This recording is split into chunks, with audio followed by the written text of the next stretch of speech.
All right, let's try this one. It wasn't. It was my fault. You didn't let me tell you that. You just hung up. Oh, sorry, thought it was mine. So, all right, anytime you're ready. Okay. All right, good evening, everyone, and welcome to a special Monday edition recap of here at the Top Rope Report. I'm your host, the illustrious Mr. Trivia, and joining me every week, as usual, my co-host, my tag team partner, my best friend, the best in the business, the Nugster Greg. We are on TikTok and YouTube. Greg, what's going on? Not that much. We're going to be recapping last night's NXT Heatwave, and we're going to be talking about Monday Night Raw that was a special start time of 3 p.m. today. So we will discuss both shows. So whenever you're ready, we can get started. All right. We're going to start off recapping NXT Heatwave. In true top report fashion, anything and everything NXT. I lead off. Um, this week's premium live event. Once again, it was called Heatwave. Came from the Lowell Memorial Auditorium in Lowell, Massachusetts. Um, and it opened up with the triple threat match for the number one contenders, women's number one contenders match, where it was Jada Parker taking on Kalani Jordan, taking on Lola Vice. Once I lead off with this, um,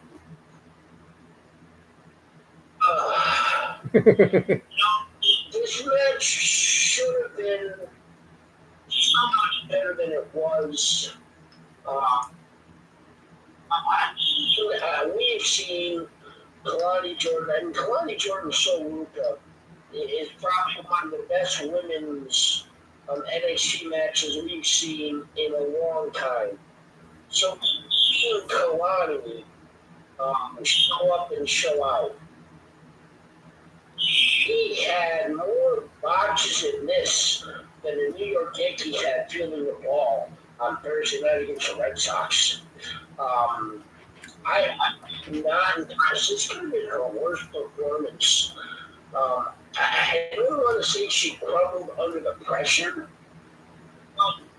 It almost seemed like, to me, she wasn't going to win. So that took away from a lot of things that she normally does seamlessly and effortlessly. She actually nothing in this match. She won. She did one high step thing in the corner, but other than that, she did. Local Ice was, and she wound up being the winner. This match was almost 12 minutes long. After about 3 minutes, I was done. I wanted it to be over. And nothing about the crowd was dead for this match. And I think really, really took away from the match. Not interested to see Lola Vice take on JCJ at all. But she was the one that I least wanted to see win this. So maybe that was the reason why the grade is as low as it was. But I thought this was a very, very, very poor way to open up the show. I gave it a C minus. Okay, Greg, I couldn't agree with you more. I mean, I really thought that, with all the hype that they put into Heatwave, that they were going to start off with a match and give us some excitement. I was really disappointed in this match. I really thought. I mean, if I was a betting man, I would have bet on Jada Parker to win. But I mean, I guess they must see something in Lola Vice that a lot of other people don't see. I don't see it either. But I thought Kalani Jordan made a lot of mistakes in this match. I definitely agree with you on that. She just didn't seem like she was on the right track in this match for some reason. And I just did not like this match at all. Thought it was a bad match to start the show. Um, I gave it a C. Okay. Um, totally different from what you said last night. Absolutely totally different. Whatever. Okay. After that, we then went to the tag team championship match where it was Hank and Tank taking on two members of Dark State. The two members of Dark State want to be Osiris Griffin and Dion Lennox. Trev, you're up first. All right, thank you. I thought this was a pretty decent match. They compared to the first match, I mean, yeah, but I just thought that it was a real good action-packed match, hard-hitting match. Was I surprised that Hank and Tank lost? Yeah, kind of. But they've been making this big thing about Dark State for a while, coming out and attacking people and, making them look big. So I wasn't really surprised when they put the title on him. But it was a good match. That Osiris, that guy is he's something else. I think that guy's got a good future.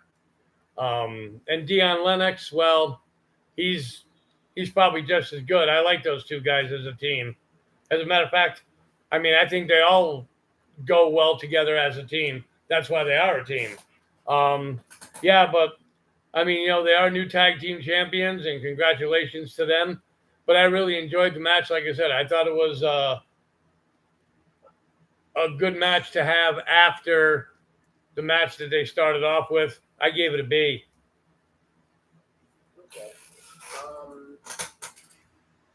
Yeah, in the beginning, Saquon Sugars was playing some mind games, kind of being in the ring, trying to figure out who was going to start.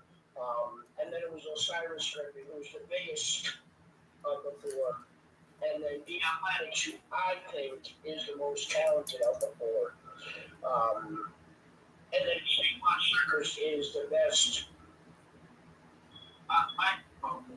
And then Papa James is the one that's best at carrying everybody's luggage, because that's as good as this guy is. He's not good. Don't have anything about him. Good for outside interference, and that's basically what he did in this. I mean, this match, it had good energy, but it was a little too all over the place, which is kind of what Dark State does, but it's kind of out of the ordinary. It's just not ideal. Does this mean that, which was announced as the winner, does that mean any two members of the four can defend the title, or is it going to be Osiris and Dion? That's kind of the only interesting about it. And with the dominating group, outside interference from Cubs even to get the pin.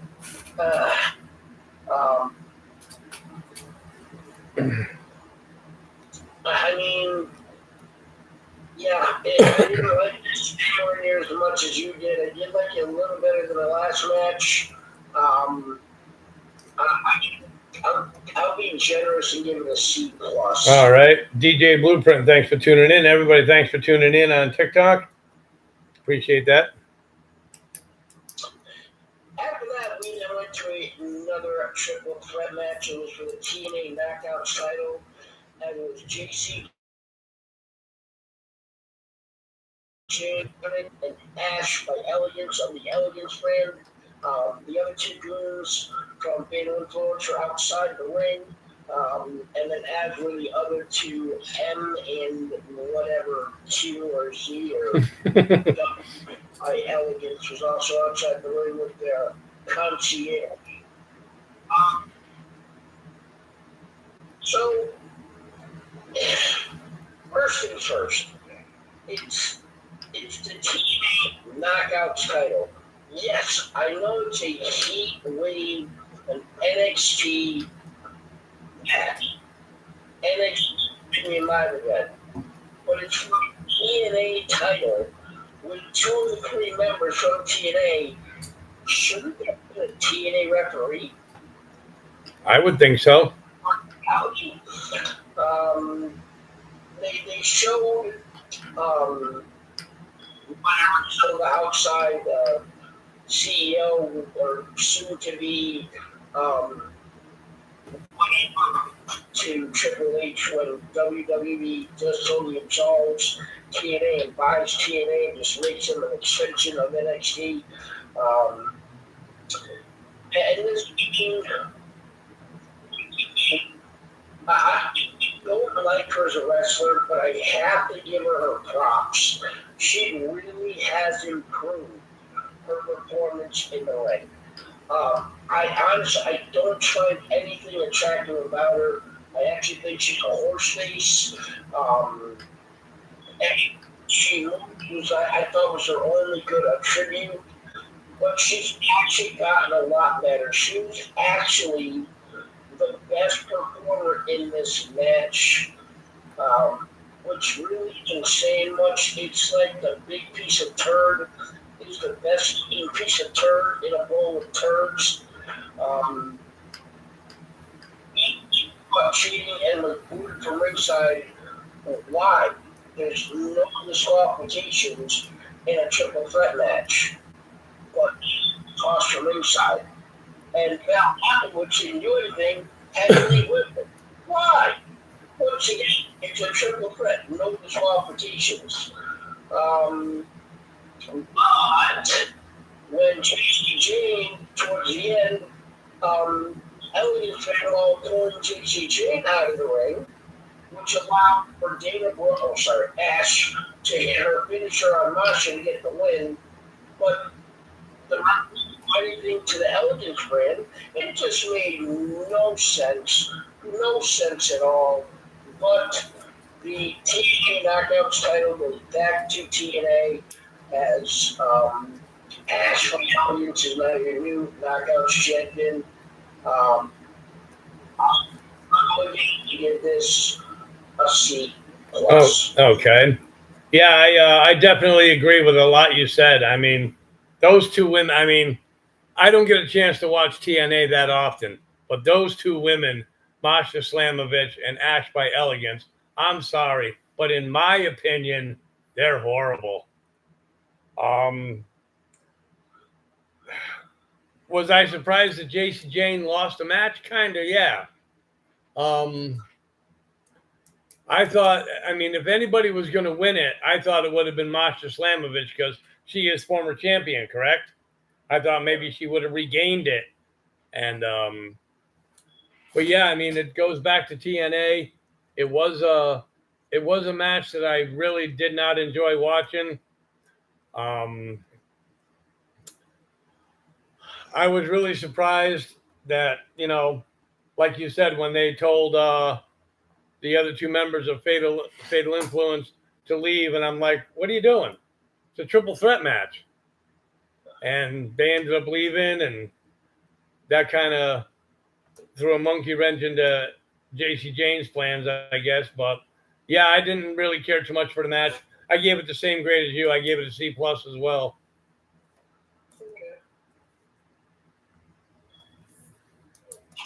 All right. After that, we then went to the grudge match, so to say, as it was Blake Monroe taking on Jordan Grace. Trev, you're up first. Okay, thank you. Yeah, you know, another bad match. I mean, this is unusual for TNA. I mean, for NXT to not only have this many, in my opinion, to have this many bad matches on a PLE, but to have a lot of the women's matches as bad ones. I mean, Jordan Grace can't wrestle. She just goes by power. And Blake Monroe, she is, you know, she's okay. She's not a great wrestler. She's not even a good wrestler, to be honest with you. She's eye candy, so to speak. And yeah, but I just didn't really care too much for this match. I think this was one of the matches that I'm sitting there like, this match went too long. I really don't know how long it went, but to me it seemed like it just dragged on. And, like I said, Jordan Grace, of course, she didn't win because she's just bad. And Blake Monroe, I was only glad that she won for my fantasy points. That was basically it. So, but yeah, I didn't care too much for this match. I thought it was bad. I gave it a C minus. Okay. Saw this one a lot differently than you. So immediately, Blake Monroe slaps Jordan Grace, and then tried to run from her. She then got caught, but counter her into the mat.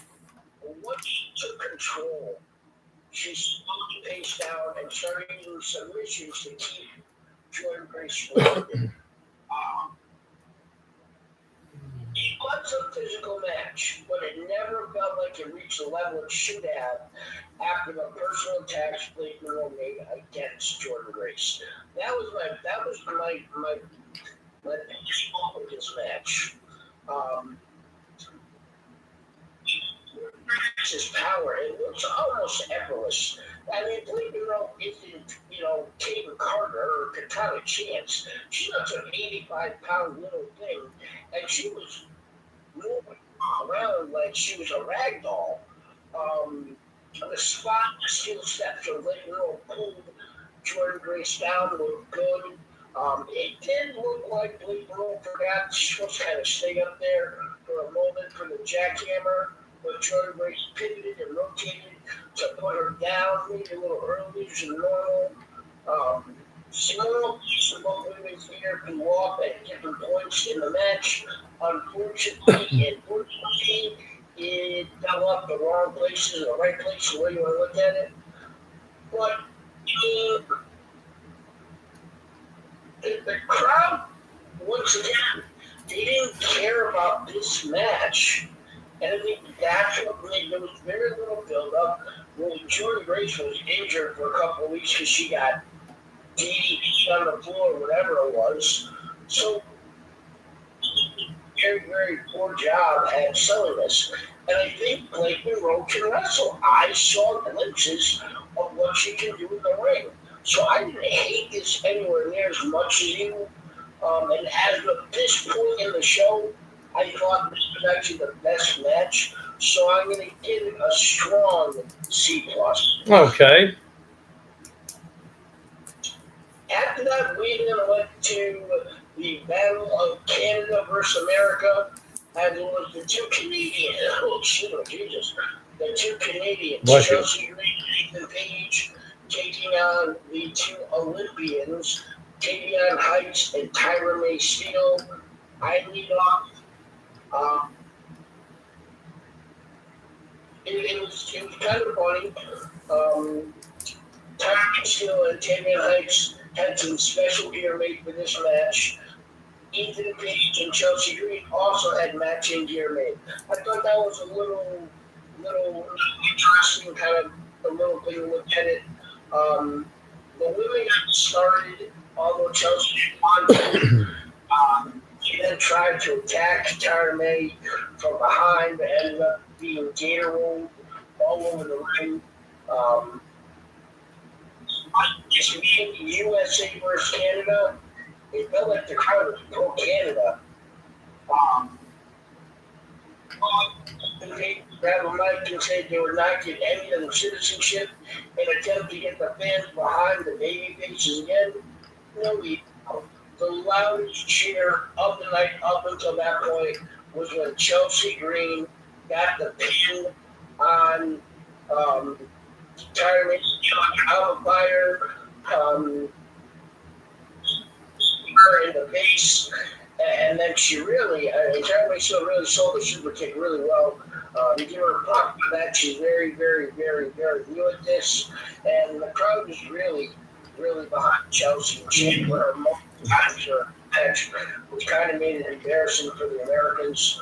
But once again, you know what? The show started to get a little bit better. I actually kind of like this and gave it a B minus. Okay.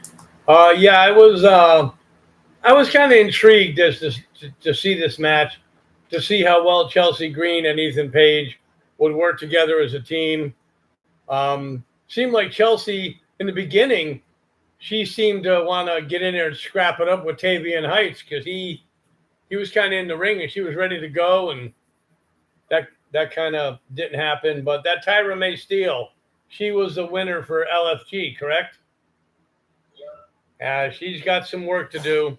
I think she can be a big asset to NXT once she gets the experience. The crowd seemed to be more behind Ethan Page and Chelsea than they were Tavion. I definitely agree with you with that. It was an okay match. I mean, it was kind of, the battle Canada versus United States to see who gets the supremacy and so forth and so on. And, Chelsea got the 3 count on, the hell's her name? On Tyra Steele. And, I thought it was okay. Wasn't really that bad of a match. I enjoyed, bits and pieces of it. I gave it a C+. Okay. After that, we saw before his matchup with Josh Briggs was shown telling Overton his retained from Javon Evans, which was the matchup we went to next, which was the NXT Championship. And it was Overton defending against Javon Evans. Tribute, you are first. Thank you. I got everything I thought I was going to get out of this match. I thought it was a real good match. It was a good match to be the main event. I even said to Greg, during the night, I said, well, I hope, maybe this match will save the show. I was kind of pulling for the underdog, Javon Evans. I really wanted to see him win and be the youngest NXT champion. But then again, you're going to need a Herculean effort to beat Obafemi. And it was just, it was a really good match. The problem is, Obafemi is just too powerful for Javon Evans. He was, certain spots, he was just throwing him around the ring like he was nothing. And then he picked him up and threw him over the top rope onto the table. It was like, oh my God, I thought he killed him. And that was, in my opinion, I don't mean to sound morbid or anything, but I think that was the highlight of the match. But yeah, it was just a match where I kind of figured that Obafemi was going to win, but I was pulling for Javon Evans. And it was just a good match to end the show for a mediocre pay-per-view. I gave it a B+. Or premium live event, excuse me. Okay. Both men coming into it as baby faces. The crowd shared from both men. But it didn't seem to really have a favorite.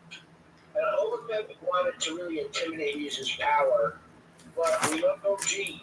He fired off some chops, but then Overton just swatted him away. At one point, Javon Evans nailed a super kick that knocked Overton to the mat and made him do a double take. But he wholeheartedly connected with that super kick. It looked brutal. And again, as it always happens, the power overtook him. He regained control and never looked like he was as down as he was when it started. Maybe a good story of Javon's being resilient and being able to come back from anything. But it was the last weeks, was the most exciting portion of this match. The crowd started cheering, this is awesome. All the stops. But then he was spelling off. And once he threw him over the top rope and through the announce table to the wildest spot of the night, he came in with the finisher, 1, 2, 3 to get the pin. All that being said, we then had Saints come out with George Trump. He had looked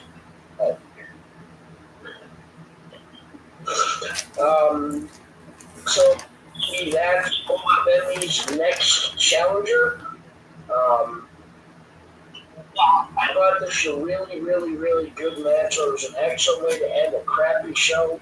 I give the match an A-. All right. Overall, Greg? I mean, C- and a bunch of weak C pluses. B- and A-. I can't go higher than a weak C plus. Okay. Yeah, I gave it a C plus as well. It was just a premium live event that I thought that NXT could have done better with the matches they had. And it's unusual to see them have a premium live event that bad, and even not even to have the crowd be in it. I mean, the crowd was dead for a lot of the show.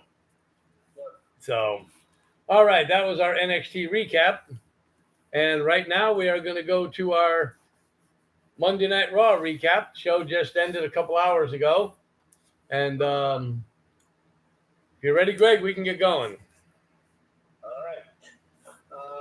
Let's see here. Turn my computer. Hold on. Let me take a nap.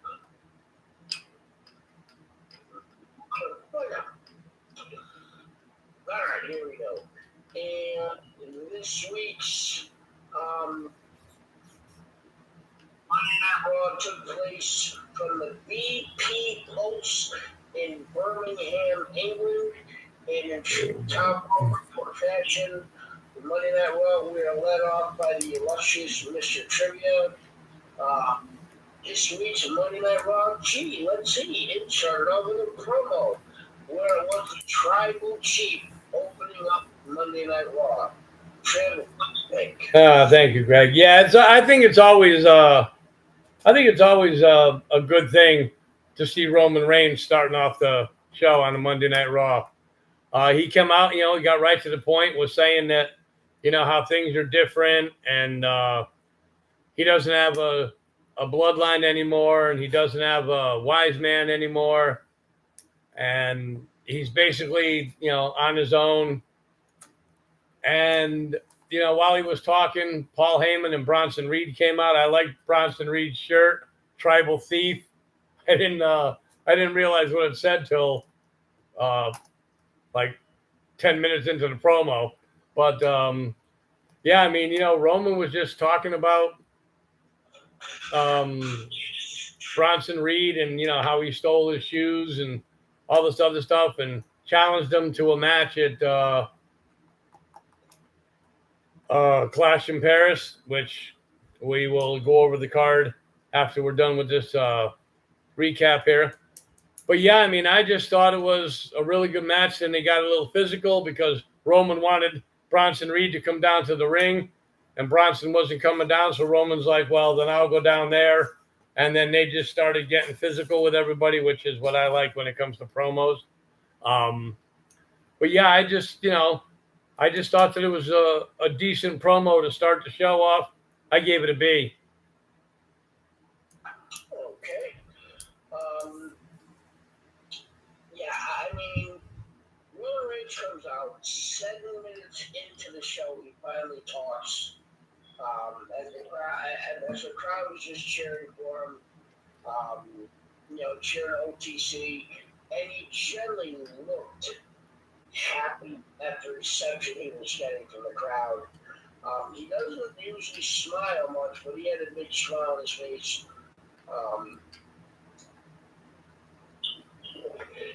And he acknowledged Jay's accomplishments because they said because when he said I don't have, a bloodline, the crowd started to cheer Ye, and he acknowledged Jay's accomplishments, and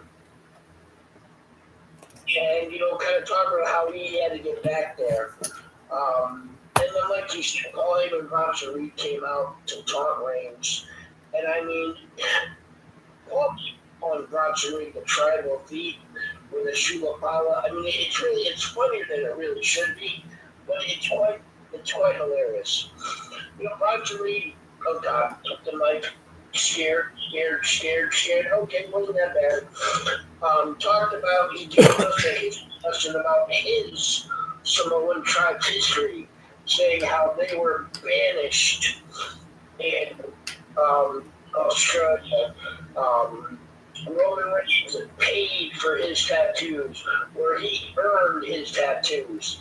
And then Roman was kind of like, oh, I didn't know you were Samoan. That means you're under me, blah, blah, blah. That they started to brawl and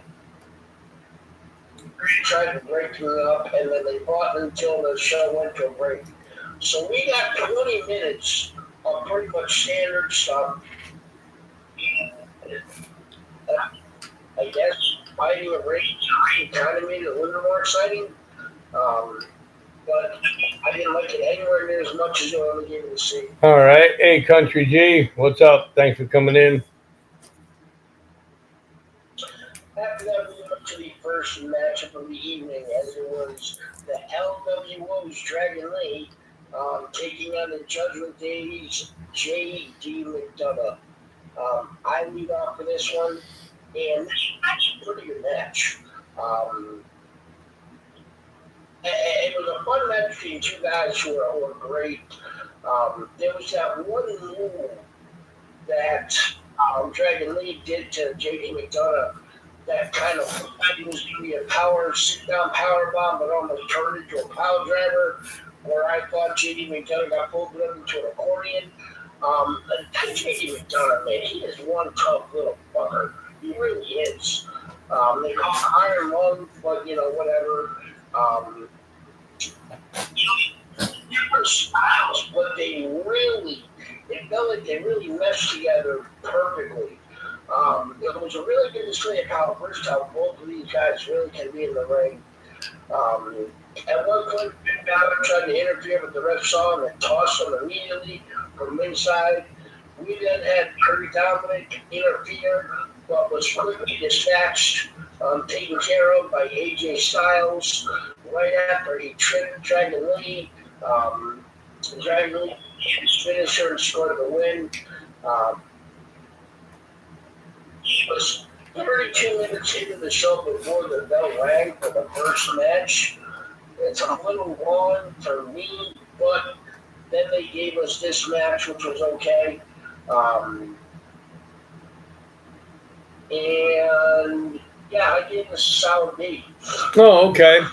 Yeah, I'm not a big Dragon Lee fan. I don't think he's anything like Penta or even El Grande Americano. But that J.D. McDonough, that guy, they should call him Timex. That guy takes a licking and keeps on ticking. I don't know what the deal is with him. He is, like you said, he's one tough SOB. And I think that putting the tag team titles on him and Finn was a good idea because of J.D. McDonough.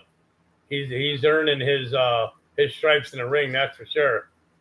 But yeah, I just thought that this match was pretty good. I mean, I know that they were going to get interference from the rest of the Judgment Day after Finn Balor was asked to leave. Dominic came out and, like you said, tripped up Dragon Lee, and it was just a match that I thought could have been. I thought it could have been a little bit better.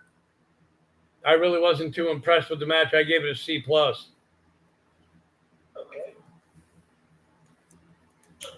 After that, we then went to a singles matchup, which saw Penta taking on Kofi Kingston. Trip, you're up first. All right, thank you. I was looking forward to this match. This was going to be a good match, Penta and Kofi Kingston.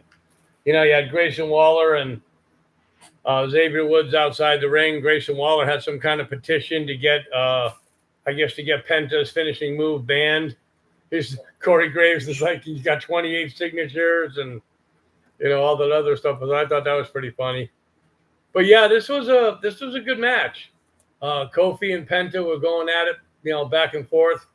I was really surprised that Kofi got the W. I thought that Penta would have, either got a pinfall win or would have got count out or maybe a disqualification with the other two guys outside. But no, he got a 3 count on Penta, and kudos to him. So now he beat Xavier Woods but lost to Kofi. So I don't know what that's going to mean as far as Penta goes singles wise. I don't think it's going to mean much, but I enjoyed the match. I thought it was pretty good. I gave it a B. Okay. That just means that the tiebreaker next week is going to be against Big G. So Brandon. But yeah, I mean, first, Xavier Woods wearing a neck brace to sell the injury from last week's match. Really good. They're all dressed all back again. But in-ring style is so much better suited as a babyface. I mean, it's kind of hard to see him try to pull it off being a heel, because he doesn't do things to make him look like a villain. Xavier Woods, perfect. He's perfect for that. It's had a tough time having him come across as a heel. It had a weird pace. It was much in the last week's matchup to Penta and Xavier Woods. Kofi being Black was more to adapt his style to the match of a luchador, so that helped. We had the outside up with Grayson Waller. Kofi was able to get the win with the Trouble in Paradise. And I know there's a one point when Penta took out Grayson Waller outside the clipboard and everything was fine. First match enjoyed it. I rather enjoyed it rather much. I actually gave it a solid B. All righty. All right. After that, we had Becky Lynch come to the ring for a promo, and I put up for this one. She immediately started talking trash about Birmingham when the show was taking place. She said how she started there and it was as ugly as it was then as it is now. It wasn't long years out that Nikki Bella came out. After all, Nikki Bella said she was going to call up Becky Lynch, but Becky was like, "No, you don't call me out like I'm a little dog." And then Nikki Bella came back and, if you're not a dog, then why are you being a little bitch? Which I thought was okay. She slipped on the mic. Not great. Becky, once again, I said this the other day. We recapped SmackDown. Becky is actually thriving more than she did before as a heel. She's really enjoying everything about it. Very comfortable on the mic. She doesn't seem to like shy down from Becky Lynch, which is great. What we wound up getting was another match at Clash in Paris where Nikki will take on Becky Lynch. So we went through this whole segment to find out that these two are going to fight at Clash in Paris, which I think was assumed a while ago. This was a short and uneventful segment. It's kind of almost a filler. It was just okay. I gave it a C. Okay. Yeah, I definitely agree. I mean, I'm liking Becky. I'm liking her new persona as a heel. And then, Nikki Bella came out, was talking trash to her, calling her this and calling her that. Then she said, well, there's another C word I would like to call you. And we kind of knew what that word she was talking about. But Coward. Then Netflix is going beeping out what the fans are saying, but other than that, yeah. But I mean, like you said, they signed this match for Clash in Paris. Yeah, and like you said, we kind of knew it was going to happen anyway. But I'm liking Becky's gimmick now as a heel. I think she's doing a lot better, which is going to make her title run. For me, I think it's going to make her title run a lot more interesting. But yeah, it could have been a little bit more exciting. It kind of fell flat. I gave it a C+. Okay. After that, we went to a singles matchup where it was a former Judgment Day Rhea Ripley against current Judgment Day Roxanne Perez with Raquel in Roxanne's corner. Sid, you're up first. All righty, thank you. Yeah, once again, another good match between these two. Roxanne is just, I mean, I say it every time I see her. I mean, she's just amazing on the main roster. Her being part of the tag team champions was a good move for them. Back when they had the titles. Too bad that they lost them. I wanted to see her have a little bit more of a run with it, but I'm sure they'll be in the thick of it again. But yeah, Rhea is just, I mean, there's really not much more you can say about Rhea. She is who she is. I mean, she's awesome. I think she's one of the best women in WWE. Once the match ended and it started 2-on-1, here comes Io Sky, for the save after Io, told her in the back, hey, we're going to have to, stay away from each other for a little while. And she comes out and saves her. So I kind of figured that was going to happen eventually. But yeah, I enjoyed this match. I thought it was good. It was a good match to have right after a mediocre promo. I gave it a B. Okay. Cactus Chris, thanks for joining. You're welcome.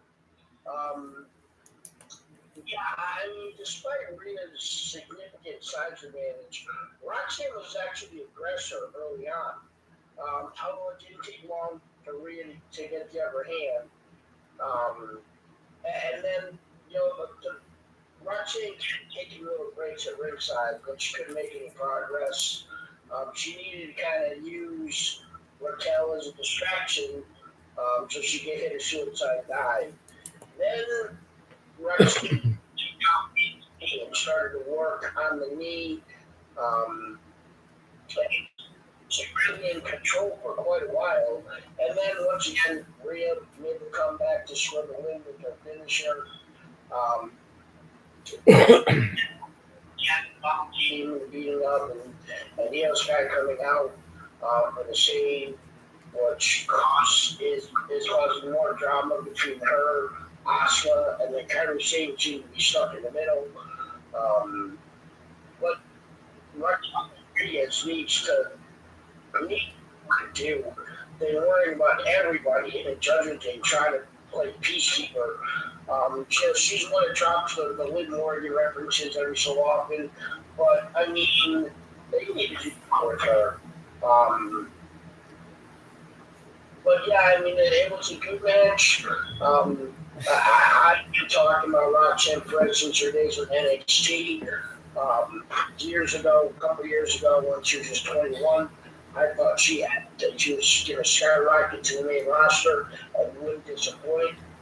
Now, and I don't like watch some of before, but one thing I really find, I kind of cheap, if you want to horrible too, about Roxanne, is there's other women in the WWE that are on the same height as her, 5 feet 1. But whenever she goes to run to the ropes, she bounces off the middle rope when everybody else hits all 3 ropes.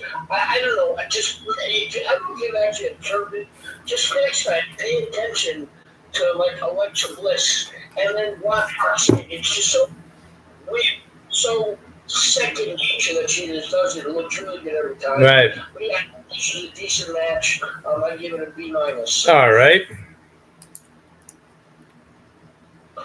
After that, we saw a little backstage segment where Dominic had asked Finn Balor to take care of AJ Styles for him tonight. So that was the next matchup we had was Finn Balor and AJ Styles. And I mean, these two guys are like a married couple of 50 years. They know so much about each other. They know each other so well. It's a real time at all for them to find their groove and make this a really fun match. The first few minutes were kind of a series of counters for both men. It was a very evenly matchup between two veterans, and AJ won, a much quicker win than expected with a Styles Clash kind of almost out of nowhere. There was no interference, no question finish, which is what made this match that much better. I really liked it. I gave it a solid B. Okay. Yeah, I definitely agree. I mean, these guys got great chemistry together in the ring from back in their days in the Bullet Club. Um, yeah, but I mean, I would have rather seen. AJ was going to win because now he's got his shot at Dominic next week. Um, yeah, but Finn Balor is just. I mean, he's still great in the ring, and even though his losses even look good because he's totally competitive in every match he's in. He's former champion. Now he's tag team champion a couple times, I believe. But yeah, this was a really good match. I enjoyed watching it. This was a nice precursor to the main event that they had. But I enjoyed the match. I gave it a B plus. Okay. Speaking of the main event, we then were going to the main event. We had Braun Breaker getting ready to take on LA Knight. Braun Breaker was attacked by Roman Reigns backstage, which then caused Bobby to get involved, and everybody was separated. And we then had LA Knight taking on Braun Breaker. Trib, you're up. You can take it away from here. All right, thank you. Yeah, they were duking it out for a while before they even rang the bell. And it's like, I hope this is going to be one of these matches where it's actually going to get started because I want to see this match. And, fortunately, we were able to get the match. I'll get to the ending when I get there because it's always the same thing with these guys. But, yeah, I mean, LA Knight, he's holding his own. I mean, I really wouldn't be surprised. He's not going to win the title. I don't see him winning this Fatal 4-Way. But I really think somewhere along the line he has a good shot to be champion again, whether it's IC title or US title or whatever. I really do think it because, I mean, if you notice it, you can tell he's been spending time in the gym because he's working out. And Braun Breaker is just Braun Breaker, but there's just something about Braun. I mean, I noticed the look on his face, unless it's part of the act. I noticed the look on his face when Seth Rollins and them were in the back, and Seth was patting him on the back, and wasn't really patting him. He was like smacking him in the back, and Braun was looking at him, and then it was just a match where I really enjoyed this match. And then when Seth came out first, I believe, and then Jey Uso came out, and then Punk. I kind of figured that was going to happen. Those guys were getting beat down, and then the problem happened with Seth, Punk, and Jey Uso, where Jey ended up super kicking both of them. I really think that I even said to Greg, I said, which one of them is going to be the heel? I don't think they're gonna have either one of them turn heel right now, at least, but. What happened at the end of this match is making me look forward to watching this triple threat match even more. Fatal 4-Way. Thank you. Excuse me. I apologize. Fatal 4-Way. And I really think this is going to be a main event like no other. I enjoyed the match. I thought it was good. I enjoyed the ending. I gave it a B plus. Okay. As they're getting ready to make their way out, I don't know where LA Knight attacked Braun Breaker. Braun Breaker never even had a chance to take off his t-shirt because he was taking a beating since he was backstage. He started to build a little momentum. I know, granted, he's bouncing off the ropes, and a lot of it is momentum carrying him. But damn, he goes up those ropes fast. And he hit a shoulder tackle on the night that I felt completely turned things around. and they work together up to know how each other operates. So they really put out a good performance and really made both of them look good. Seth Rollins, once he showed up, distracted LA Knight, so Braun Breaker could hit a huge spear ringside. Rolled him back into the ring for a second spear to get the win. BJ Uso, CM Punk both come down to help. Force for the ring. And then just sitting there watching, Jey Uso and CM Punk literally implode. I was like, look, they're turning on each other with a big smile.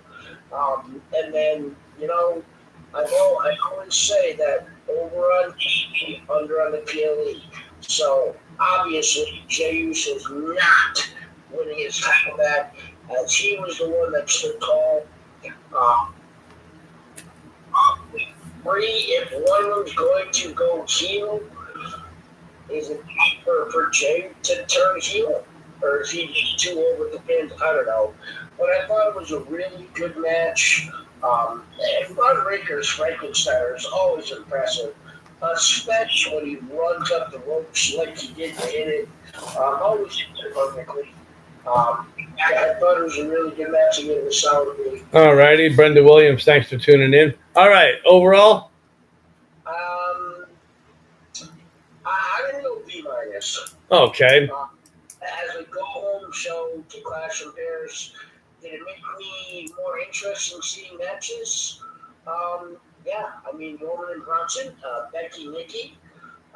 They even showed vignettes, Rusev and Sheamus, which Donnie Brito will talk about. So yeah, I mean, it did its job by promoting Clash of Bears this Sunday, yeah, here in the East. Okay. 2 p.m. I thought it was 3 p.m. Okay, thank you. Yeah, I gave it a B+.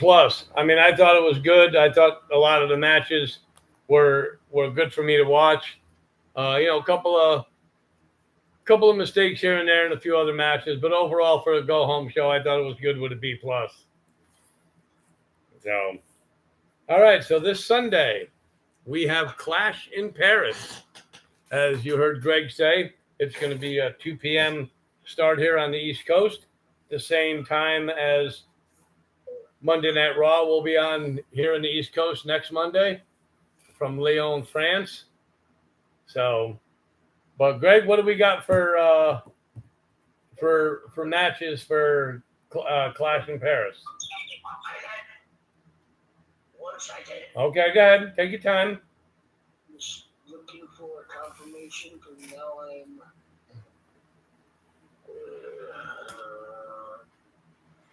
No, this is.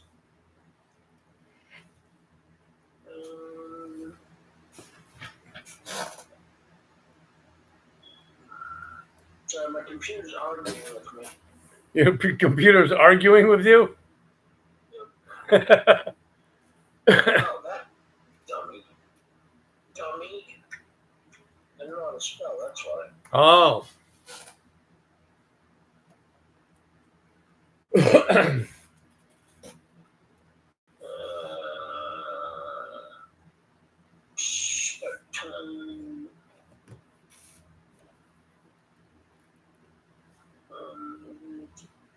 WWE's Clash in Paris stream Sunday, August 31st at 2 p.m. Eastern, 11 a.m. Pacific on Peacock and on Netflix internationally. So I don't know if that means I'm pretty sure it starts at 2, but yeah. No, I think Michael Cole said the pre-show goes on at 12 noon. Okay. So. So we now have 5 matches for Clash of Paris. We have a singles matchup between John Cena and Logan Paul. We have a singles matchup between Roman Reigns and Bronson Reed. Fast and Donnybrook between Sheamus and Rusev. We have a matchup for the Women's Intercontinental Championship as it's Becky Lynch defending against Nikki Bella. And then we have a fatal four-way for the World Heavyweight Champion as it's Seth Rollins defending against CM Punk, Jey Uso, and LA Knight. Yeah. Now, with SmackDown coming up on Friday, do you think they're going to add one more match from SmackDown and go with an even 6 matches? Is there going to be another women's match that they would add from SmackDown? That would be the only thing I could say. I just don't know what it would pay. Maybe Tiffy time? Against who? Jade? No, we already got that. We don't need to see that again. Okay. I don't know then. That's going to be Becky and Alexa. I mean, Becky. Charlotte and Alexa against the Secret Service. I don't know. that might be possible as well. Don't know what WWE is going to do as far as that goes. But yeah, I mean, we're also going to get together this week and decide when we're going to do our prediction show. I thought we already decided that. 10 o'clock next Sunday. Oh, 10 o'clock next Sunday. Okay. That definitely works for me. No doubt. Yeah, right now there's, for this Friday night on SmackDown, they have listed the Street Profits versus Melo Gomez in a tag team #1 contendership match. United States title match, so it's Cole and Sami Zayn. And then the women's tag team title match, Alexa and Charlotte versus the Secret Service. So I guess that won't make the No, that won't. So, but yeah, I would have to say I'm definitely looking forward to seeing a couple of matches on the PLE. Definitely looking forward to Bronson Reed and Roman. Definitely looking forward to seeing that. And what's that? I'm not really looking forward to that match. And surprisingly, I'm looking forward to seeing Nikki Bella against Becky. That's actually the match I'm not most interested in seeing, but surprisingly interested in seeing. I totally agree. So I think both James and LA Knight's going to be the best match of the night. Yep. I really care less about John Cena and Paul. Right. Other than Brock Lesnar comes out and there, I've John Cena through. Sheamus and Rusev, I mean, yeah, each other for 15 minutes. Right. So, all right, yeah. So, like I said, don't forget, everybody, we are doing our prediction show Sunday at 10 a.m. We will be on here with our picks for Clash at the Castle. No, Clash in Paris. Excuse me. First time I said Clash in the Castle. Just got to verify with Mr. 24/7, Mr. and Mrs. that they're available Sunday at 10 a.m. They weren't available. He wasn't available this week because of work and stuff. So we do have to verify that he's ready. I mean, realistically, we can't do it any later than noon. Okay. So, and that's what we got for our show tonight. I hope everybody enjoyed it. Greg, what do you, I mean, the last time they had a premium live event in France, to my knowledge, I really think, if I can remember, the crowd was seriously into it from the beginning to the end. I mean, they were loud. Yeah, it was in Lyon. Huh? It was in Lyon, France, where they're having SmackDown tonight. That's where the whole eating thing with Jey Uso really, really took off. All right, so hopefully we can get that kind of excitement coming up on this Sunday as WWE presents Clash in Paris, and Top Rope Report will be there with our prediction show. So, all right, anything else, Greg? No. All right, so on behalf of the Nokester Greg, this is the illustrious Mr. Trivia for the Top Rope Report, saying thank you all for tuning in on TikTok, and we will catch you all on Sunday.